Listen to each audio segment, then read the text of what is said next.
Hollywood സിനിമകൾക്ക് കേരളത്തിൽ വലിയ ആരാധക വൃന്ദമുണ്ട് എന്നത് എല്ലാവർക്കും അറിയാവുന്ന കാര്യമാണ്. അതിൽ ഏറ്റവും കൂടുതൽ ആരാധകരുള്ള സിനിമാ പരമ്പരകളിലൊന്നാണ് മാർവലിന്റെ സ്പൈഡർമാൻ. ഓരോ പുതിയ ചിത്രവും പ്രഖ്യാപിക്കുമ്പോഴും കേരളത്തിൽ വലിയ ചർച്ചകളാണ് നടക്കാറുള്ളത്. റിലീസ് ദിനത്തിൽ പുലർച്ചെ തന്നെ ഫാൻ ഷോകൾ സംഘടിപ്പിക്കുന്ന പതിവും ഇപ്പോൾ സാധാരണമായി മാറിയിരിക്കുകയാണ്. ഈ സാഹചര്യത്തിലാണ് സ്പൈഡർമാൻ ആരാധകരെ സന്തോഷിപ്പിക്കുന്ന ഒരു വാർത്ത പുറത്തു വന്നിരിക്കുന്നത്. പുതിയ സ്പൈഡർമാൻ ബ്രാൻഡ് ന്യൂ ഡേ ചിത്രത്തിന്റെ കേരളത്തിലെ ഔദ്യോഗിക ഫാൻ ഷോ ടിക്കറ്റ് പുറത്തിറക്കിയത് മറ്റാരുമല്ല, സ്പൈഡർമാനായി അഭിനയിക്കുന്ന ടോം ഹോളണ്ട് ആണ്. ജർമ്മനിയിലെ ബെർബനിൽ നടന്ന ഒരു ആരാധക സംഗമത്തിനിടെയായിരുന്നു ടോം ഹോളണ്ട് കൊച്ചി ഫാൻ ഷോയുടെ ടിക്കറ്റിൽ ഒപ്പുവെച്ച് അത് ഔദ്യോഗികമായി പുറത്തിറക്കിയത്.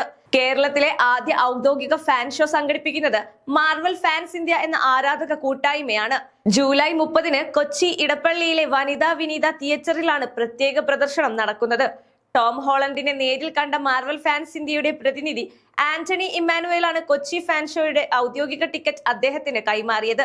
ടിക്കറ്റ് സ്വീകരിച്ച ടോം ഹോളണ്ട് അതിൽ ഒപ്പുവെച്ച് ഫാൻ ഷോ ഔദ്യോഗികമായി പ്രഖ്യാപിക്കുകയായിരുന്നു. ഇതിന്റെ വീഡിയോ പിന്നീട് സാമൂഹ്യ മാധ്യമങ്ങളിൽ പങ്കുവച്ചതോടെ അത് വേഗത്തിൽ വൈറലായി. 2016-ൽ ക്യാപ്റ്റൻ അമേരിക്ക സിവിൽ വാർ എന്ന ചിത്രത്തിലൂടെയാണ് ടോം ഹോളണ്ട് ആദ്യമായി സ്പൈഡർമാനായി എത്തിയത്. അതിനുശേഷം പുറത്തിറങ്ങിയ Spiderman Homecoming, Far From Home, No Way Home എന്നീ ചിത്രങ്ങളിലൂടെ അദ്ദേഹം ലോകമെമ്പാടുമുള്ള പ്രേക്ഷകരുടെ പ്രിയപ്പെട്ട സ്പൈഡർമാനായി മാറി.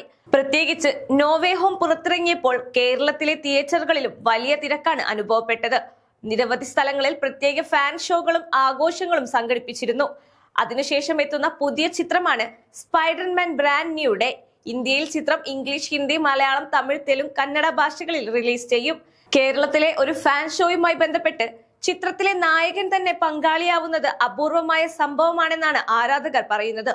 ഇത് ഒരു ടിക്കറ്റ് പ്രകാശനം മാത്രമല്ല, കേരളത്തിലെ മാർവൽ ആരാധക സമൂഹത്തിന് ലഭിച്ച ഒരു അംഗീകാരമായാണ് പലരും ഇതിനെ കാണുന്നത്. ചിത്രത്തിന്റെ റിലീസിനായി ഇനി ദിവസങ്ങൾ മാത്രം ബാക്കി നിൽക്കെ കൊച്ചിയിൽ നടക്കുന്ന ഈ പ്രത്യേക ഫാൻ ഷോയും ടോം ഹോളണ്ടിന്റെ ഈ സാന്നിധ്യവും കേരളത്തിലെ സ്പൈഡർമാൻ ആരാധകരുടെ ഓർമ്മയിൽ ഏറെക്കാലം നിലനിൽക്കുന്ന ഒരു നിമിഷമായി മാറുകയാണ്.